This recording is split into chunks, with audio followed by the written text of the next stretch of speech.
this folder has picture cards that I use most of the time. I have a lot more, but these are ones that I, use a lot. And I have to say I'm not religious about using this, but I will give you one caveat. You don't want to pull out this folder and use it just when things are getting hairy. For example, if your child's having an off day and you know that picture schedules are going to help, that's great, but don't pull this out every time that he starts showing negative behaviors, or you're having an off day, you're just getting resistance from him and getting through his routine, because then he may associate picture cards with negative feelings or behaviors, and you don't want that. So the best way to get started with picture cards, if you've never used them before, is to do them with something that's really highly reinforcing for him. And for a lot of children, that's food. Like you may use picture cards when you're making cookies together, and you'll have a picture card of peanut butter and chocolate chip, and he has to decide like which one he wants to do. If choices are reinforcing for him, and they aren't for all children. Or you may decide to make a suite of picture cards about the playground. If he loves to go to the playground, and have all the different things on there, and he gets to like put them and play with them. So, let your child kind of handle them and see, where that goes. But definitely start out with positive things with picture cards, and then you can move on to other things. I'm going to talk about that in a minute. Right now, I just want to focus on the schedule. This is a good one, restroom card. If your child is on a schedule for the restroom, using a card instead of helping him, instead of just like kind of reminding him verbally every time, it actually gives him greater independence, and it helps him learn to use a schedule like we all do, basically. I use a to-do list, right? So this is just basically beginning time management skills, if you will. So basically, let the schedule do as much talking you can point, or you can talk him through it if you want, but help him learn to use that schedule and interact with it.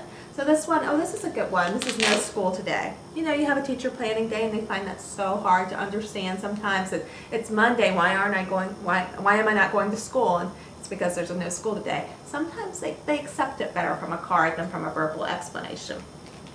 And on the back, I've just put some places where we like to go. Believe it or not, my son loves to go to Target. God love him. Because I love to go to Target. McDonald's, the Subway, the zoo, the nature center. I just kind of put those all in places so that, if I just have a minute, I'm going to grab this ring out the door, then I can grab it. And again, I don't use it all the time. He's gotten to the point where he doesn't always need it, but there are days when he really needs it. And I'll give you an example. Like this November, you know how there's so many holidays in November. So his schedule shows, where his holidays are, the days that he doesn't have school, the days that he has a tutor. He has a tutor on Monday nights. And it just kind of helps him get, a feeling for the rhythm of the month and what's to come. That really reduces his anxiety when he can kind of see it all together. And actually his sitter made this. She's really adept with Boardmaker. Here's another one. We were going to Disney World, and she made this for him and said, when am I going to Disney World? And he was asking that a lot, and she was trying to convey to him that it was happening after Halloween. So, and then some of the things that he would do. And that was a really cute way of doing it. Now, when you have these picture cards, I'm going to take you in the playroom and show you a little bit of things. You may get so many of them, you're like, how can you organize them? And you're right, they just go all over the place. It depends on how you use them. Like if you're using a big sheet like this is going to the airport. We use this when we're going through security, so he understands what's going on. Then you can put them like in a clear folder like this. And if you have the individual cards, then you can cut them up and you can put them on Velcro strips and store them that way, or you can put them in index box. Oh, this is a good one. This is a morning routine. So it says, good morning, then you wake up, you use the bathroom, eat breakfast, you do your grooming, and you get dressed. And if you don't have a child with autism, you may think, gosh, that's really basic. But for some kids with autism, just getting that routine down can be difficult, and this definitely gives them more independence. So you're just like, next step, and help them get through the next thing. So this is an example of a choice board. This one is from 10 Snips actually, where if you're having an arts and crafts activity and you get to say, I want pencil or crayons or scissors or whatever. And here's the yes and no card. And actually this is how I taught my son to say yes or no. He could say a lot of words. In fact, he spoke in full sentences, but he just wouldn't give me a yes or no answer just because he was ornery.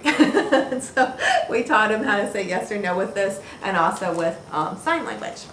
And sign language is a nice augment to picture cards. Now you may say, okay, Mary, I'm hearing you, but I'm still not quite sure exactly how to use picture cards. Well, there's lots of explanations on the internet about using picture cards. They're very lengthy. Some are great and some aren't great, and some are just downright confusing. And this book, I love this book. This book is by Fern Sussman. It's called More Than Words, Helping Parents Promote Communication and Social Skills in Children with Autism Spectrum Disorders. And this really has saved my butt many times.